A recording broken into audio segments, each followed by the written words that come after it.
Bonjour, je suis Anne-Christine Barbeco, doula, sophrologue, auteure et spécialiste de l'hypersensibilité pendant la maternité. J'ai à cœur de partager avec vous des rencontres avec des experts dans des domaines plus ou moins éloignés de la maternité. Vous découvrirez des liens surprenants et ils vous apporteront des connaissances et des outils pour mieux vivre votre hypersensibilité pendant cette période si particulière de votre maternité. Je vous souhaite de belles découvertes.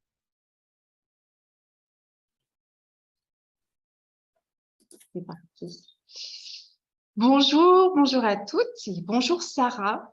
Merci beaucoup d'avoir répondu à mon invitation pour nous parler d'hypersensibilité et d'intuition pendant la maternité. Sarah, moi je t'ai découvert il y a quelques années et j'ai suivi quelques-uns de tes parcours que tu proposes. Et voilà, tu accompagnes les gens pour qu'ils reconnectent à leur intuition. Et quand on est enceinte, je pense qu'il y a vraiment, c'est vraiment une période de vie pendant laquelle on peut toucher ça de plus près encore que d'habitude. Donc, tu vas nous parler de ça aujourd'hui. Je vais d'abord te laisser te présenter.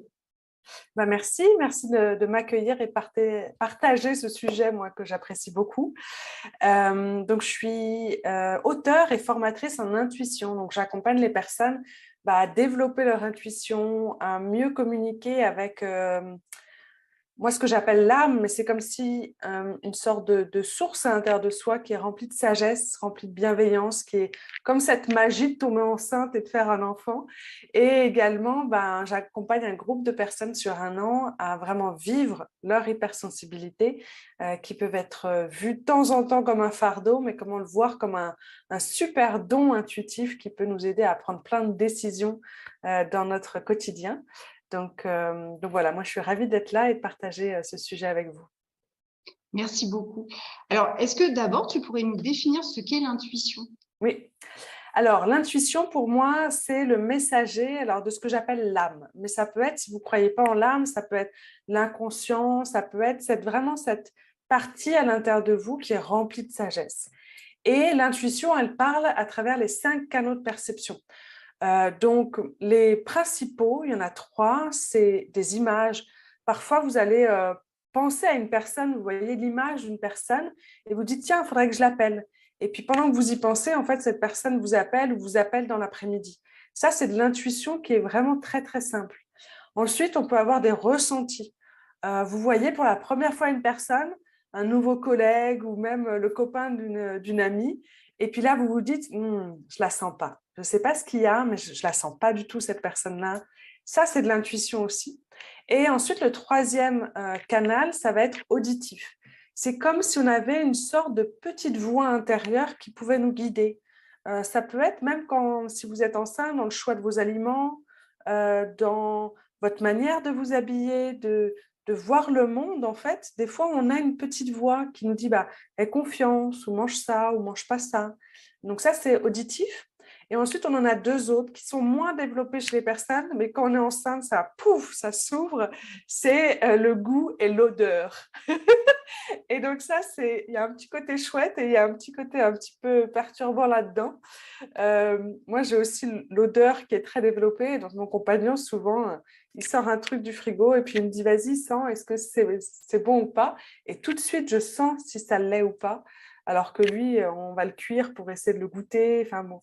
Et donc, tous ces 5 canaux de perception, c'est ce qui nous aide à être connectés à notre intuition et à cette sagesse intérieure. Est-ce que cette intuition, c'est notre 6e sens? Alors, ce qu'on appelle 6e sens, c'est quand ces 5 canaux, en fait, sont réunis. C'est comme si on a une sorte de sensibilité, en fait, quand, par exemple, on a une image et une sensation qui viennent, des fois, on va dire, tiens, c'est mon 6e sens ou c'est la claire connaissance. C'est comme si à l'intérieur de moi, je le sais, parce qu'il y a plusieurs canaux de perception qui se mettent ensemble.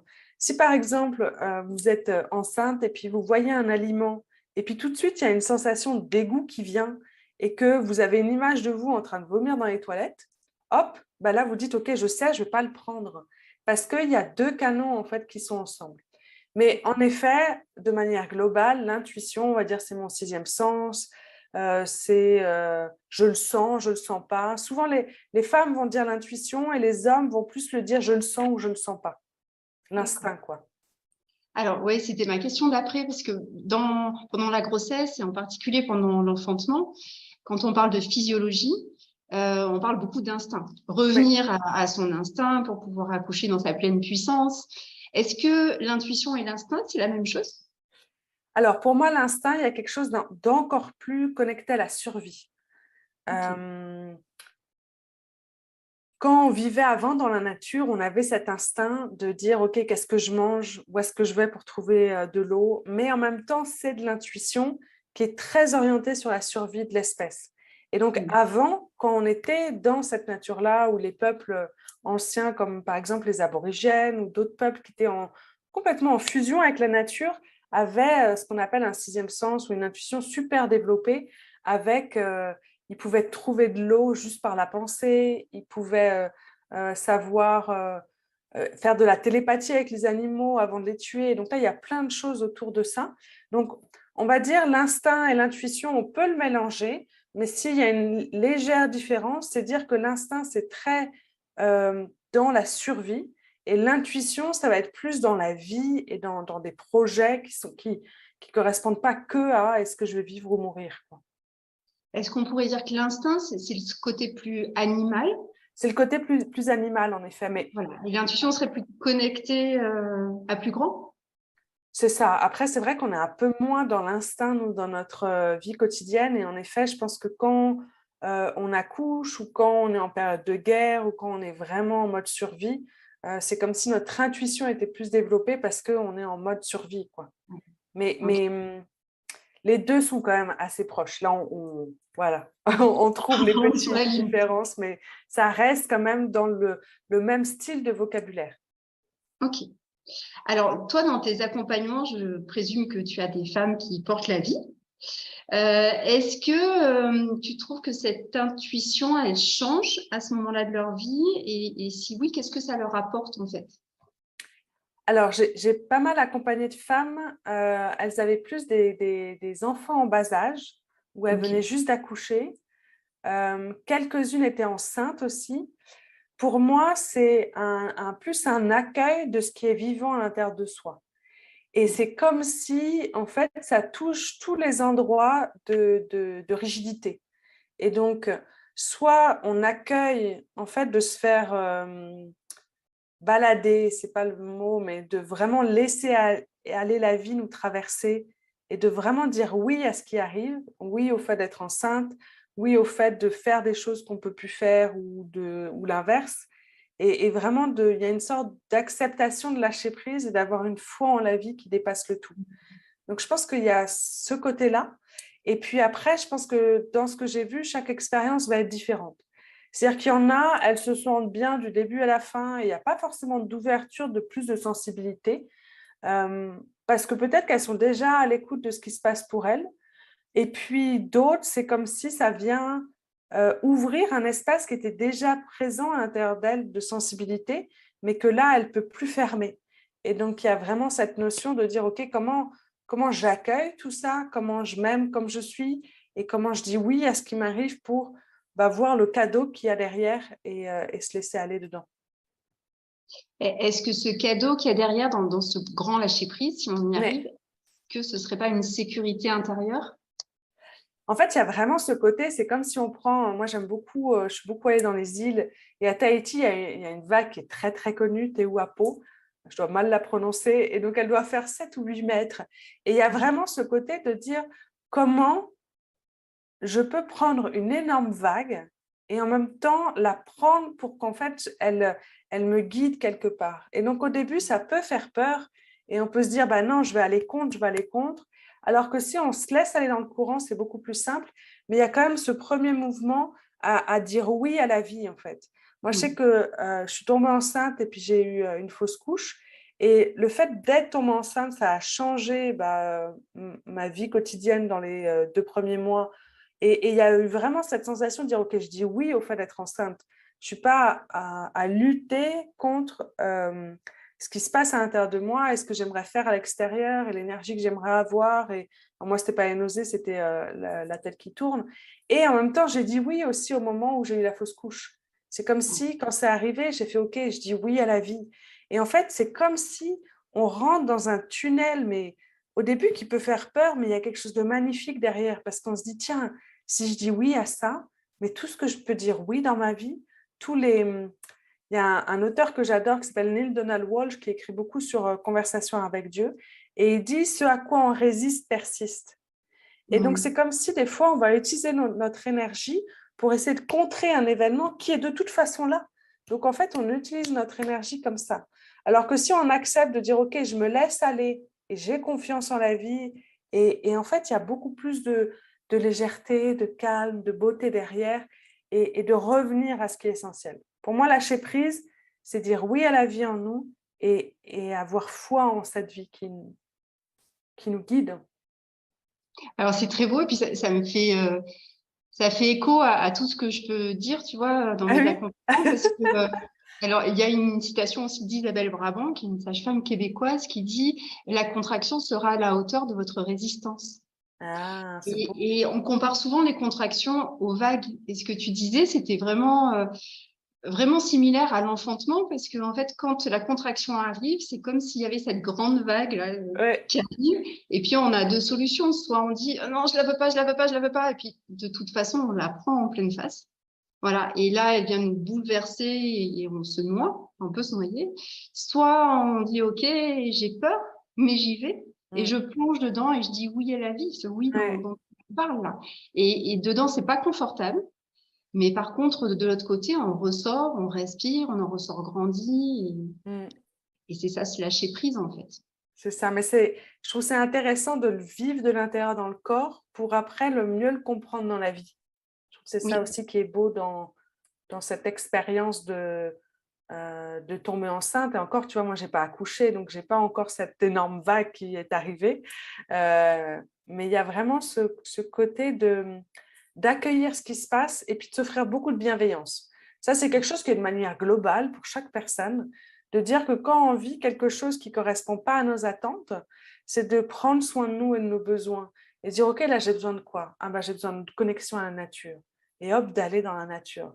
J'ai besoin de prendre soin de moi, j'ai besoin d'intimité, j'ai besoin de soutien. Et en fait, c'est comme ça, dans cette phase où on est un peu en dents de scie, qu'on soit enceinte, pas enceinte, un homme, une femme, et ben c'est dans cette bienveillance-là et cette empathie-là que même dans les phases qui sont down, ben en fait, c'est beaucoup plus léger et chaleureux. oui. OK. Et est-ce que souvent les femmes enceintes, elles cherchent comment ça va se passer, comment je peux me préparer, quels sont les outils. Et donc, elles vont voir leur sage-femme, leur doula, etc. On leur Ouais, propose plein d'outils. Et il y a toujours un moment où on leur dit toutes: «OK, maintenant, il faut lâcher, en fait. Maintenant, tu as plein d'outils, laisse faire ton intuition». mm. Comment est-ce qu'elles peuvent différencier, en particulier au moment de l'accouchement, mais pour tous les choix, l'intuition et le mental? Ouais. Comment, tu vois, comment différencier les Alors, deux? déjà, je pense qu'il est important, c'est d'arriver à accepter que peu importe les choix qui vont se passer, ça sera OK. Ouais. C'est-à-dire que j'ai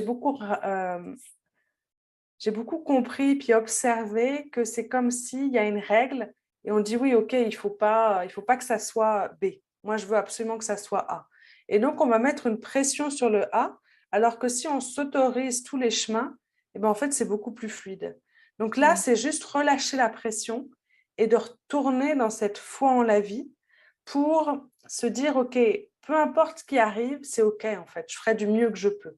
Et juste, c'est encore cette bienveillance parce que si par exemple on se force et on dit non mais je sais pas moi, ça peut être les aliments ou ça peut être au moment de l'accouchement, de dire moi je veux absolument que ça soit comme ça et qu'en fait c'est le chemin B qui arrive, c'est aussi dire oui au chemin B et pas essayer de se forcer à ce que ça soit le chemin A.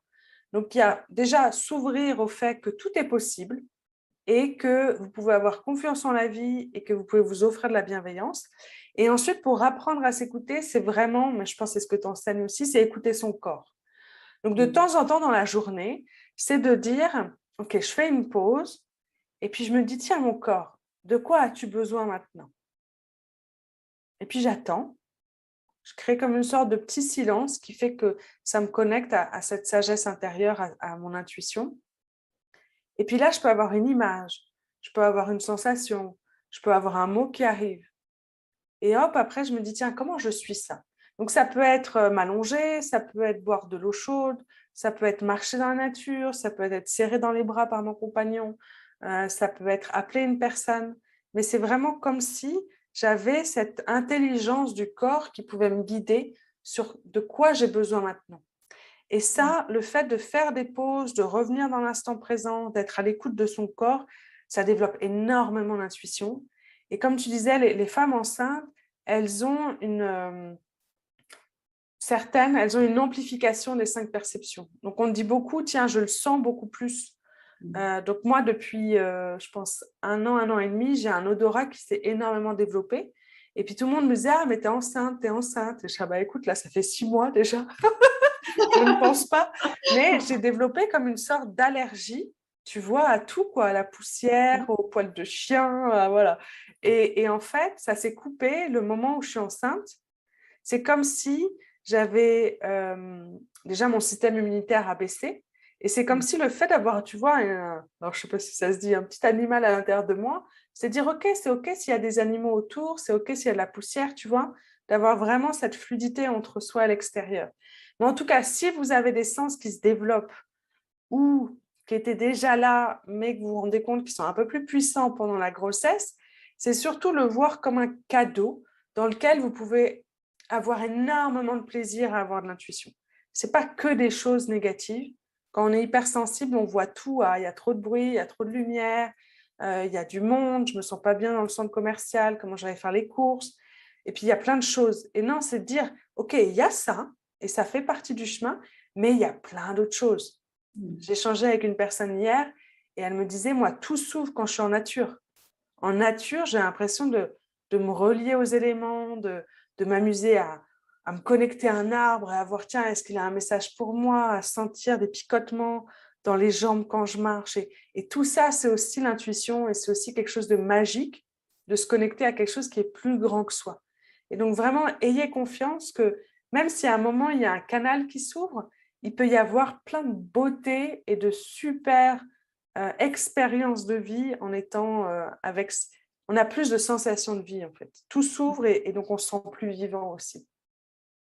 Alors, tu disais que toi, il y avait eu aussi le phénomène inverse, Oui. c'est-à-dire que, alors moi, je l'ai vu 2 fois, ça, où des femmes qui étaient vraiment hypersensibles, en fait, pendant la grossesse, se sont refermées, je ne sais pas si on peut dire comme ça, comme si, en fait, il n'y avait plus que le bébé et elle qui comptaient, en fait. Et du coup, elles se coupent du monde un petit peu pour se protéger. Est-ce que c'est ça que tu as vécu? Non, alors je pense que là, c'était plus aussi... c'était plus, alors c'est un peu bizarre, c'est comme si, quand j'ai rencontré mon compagnon, c'est comme si ça m'avait donné plus d'énergie. Et donc, je ne sais pas pourquoi, mais ça m'a augmenté ma sensibilité au niveau de l'odorat, tu vois. Alors que je suis déjà clairvoyante, clairaudiente, mais il y a eu vraiment cette sensation-là. Et pour moi, c'était comme une allergie, mais ça ne l'était pas. Et donc, ça a duré quand même un an et demi. J'ai fait plein de tests et en fait, il n'y a rien. Je me dis, OK, bon, ça c'est mon style, il n'y a rien, mais il y a quand même quelque chose. Et puis après, c'est comme si je devais faire la paix avec tout ce qui était vivant à l'extérieur de moi au niveau animal, tu vois. Les chiens, les chats, alors que je ne l'étais pas avant, et tous comment on appelle ça, les petits trucs des lits, là, bon, je retrouve un nom, les acariens. Ah, ok. Et donc, en fait, le fait d'être enceinte, c'est comme si, au contraire, ça m'avait amené de la paix à l'intérieur de moi, à dire, OK, je peux être en paix à l'intérieur de moi parce qu'il y a aussi un organisme vivant à l'intérieur de moi. Et donc, c'est comme si ça m'avait aidé à ne plus avoir, en fait, tous les symptômes de l'allergie. Et je pense qu'au niveau aussi biologique, c'est que comme, en fait, j'ai eu une baisse, comme quand on est enceinte de l'immunité, ben, en fait, mon corps a plus lutté. Il a dit, ça ne sert à rien, quoi. Ok. Donc, c'est un peu différent. Par contre, ce que tu partages dans la bulle, ça a été présent dans ce côté-là de bulle, de création et puis de se connecter vraiment à cette petite âme à l'intérieur, quoi. D'accord. Est-ce que tu pourrais nous parler un petit peu de cette intuition pendant le postpartum, donc après Oui, la naissance, et puis dans la parentalité. oui. Alors, le postpartum, je ne sais pas s'il y a vraiment de l'intuition. Je pense que c'était surtout de dire oui à ce qui arrive.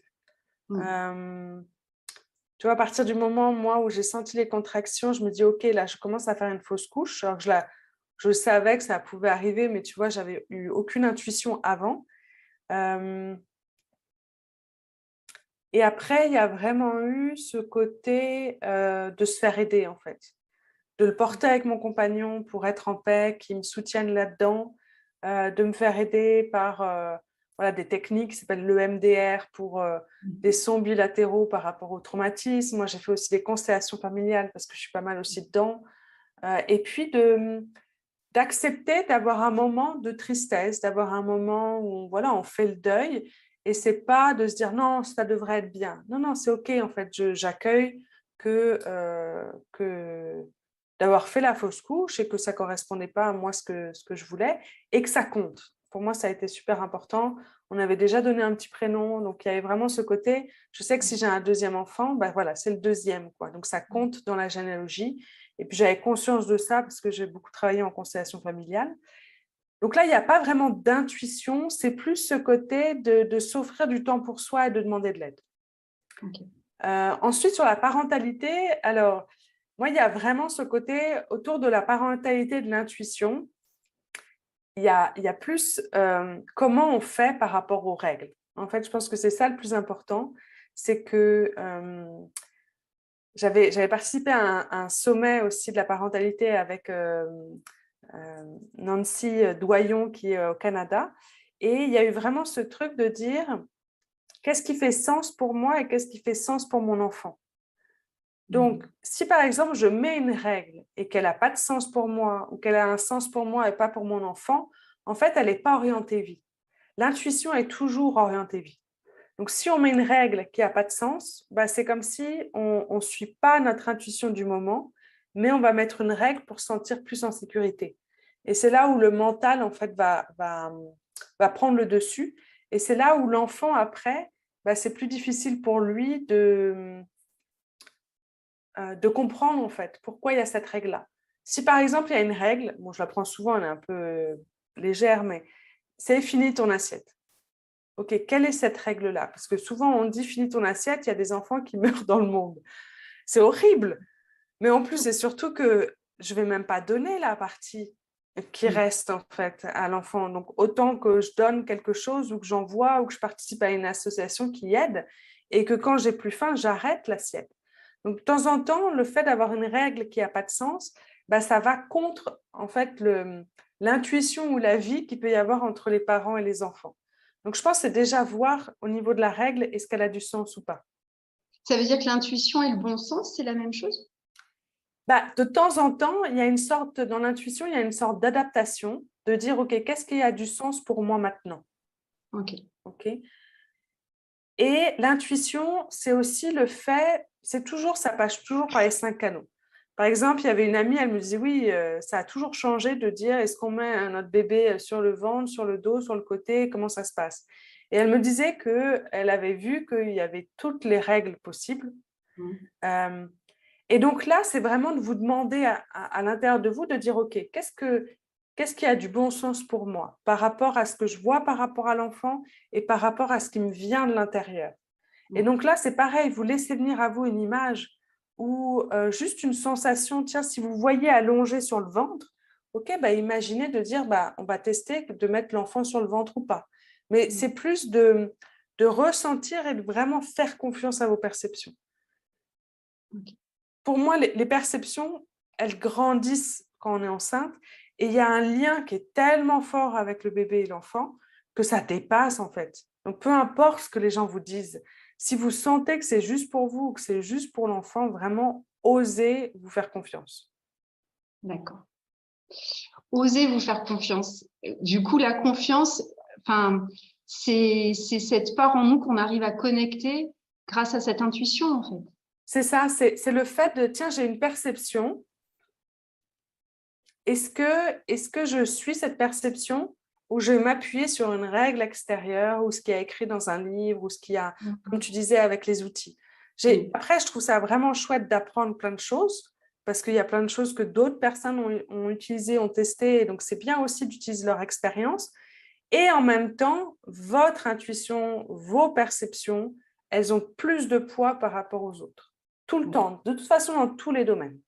Okay. Donc, c'est bien de tester, mais au final, il faut tout oublier et laisser faire, en fait. Et ben, il y a vraiment cette notion de qu'est-ce qui est juste pour moi et qu'est-ce que je pourrais, si je me faisais confiance, qu'est-ce que je ferais dans cette situation-là. Ouais, ok. Et après, c'est aussi oser demander de l'aide. Parce que dans ces périodes-là qui sont plus intenses, il y a vraiment, moi je vois beaucoup de femmes qui ont un énorme cœur, moi j'ai appelé ça le profil intuitif empathique, qui ont un énorme cœur, qui ont une connexion qui est magnifique avec la vie, avec les autres, avec la nature. Elles ont une intuition qui est vraiment belle et en même temps, en fait, elles ne s'autorisent pas à prendre du temps pour elles.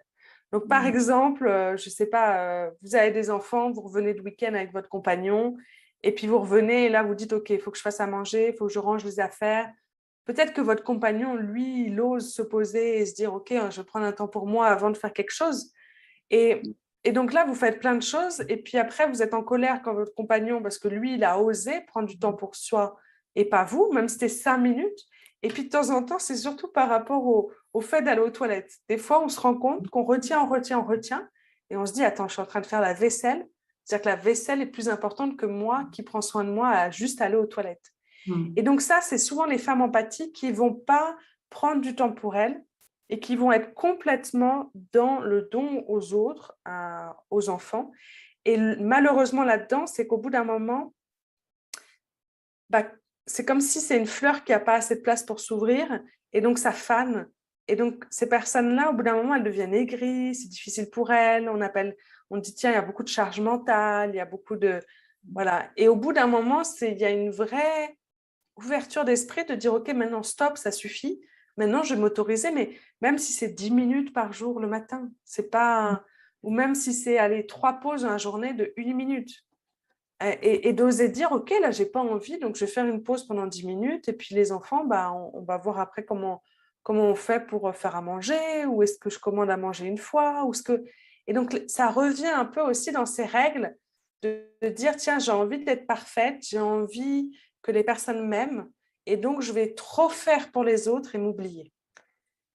Okay. Et là, donc il y a beaucoup de femmes qui ont plein d'intuition, mais comme elles s'oublient, elles ne peuvent pas la suivre. Donc c'est pour ça que si vous vous autorisez à avoir un peu de temps pour vous et à utiliser votre intuition pour vous adapter et avoir cette flexibilité, et en fait, ça va vous aider à ce que votre vie soit plus légère, à ce que vous osiez demander de l'aide, à ce qu'il y ait plus de créativité pour aussi vous accorder du temps pour vous. Ok.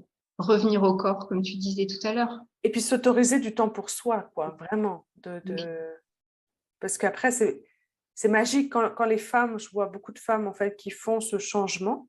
À un moment, j'avais une personne dans ma formation, Sandra, qui est une super maman avec une petite fille qui doit avoir 8 ans maintenant. Et puis, elle courait dans tous les sens. Elle s'occupe de sa petite fille quasiment en totalité, plus son travail. Et elle était toujours stressée, toujours tendue, pas le temps. Et donc, elle disait même sa relation avec sa fille, sa relation avec sa mère qui venait l'aider de temps en temps, c'était vraiment électrique, quoi.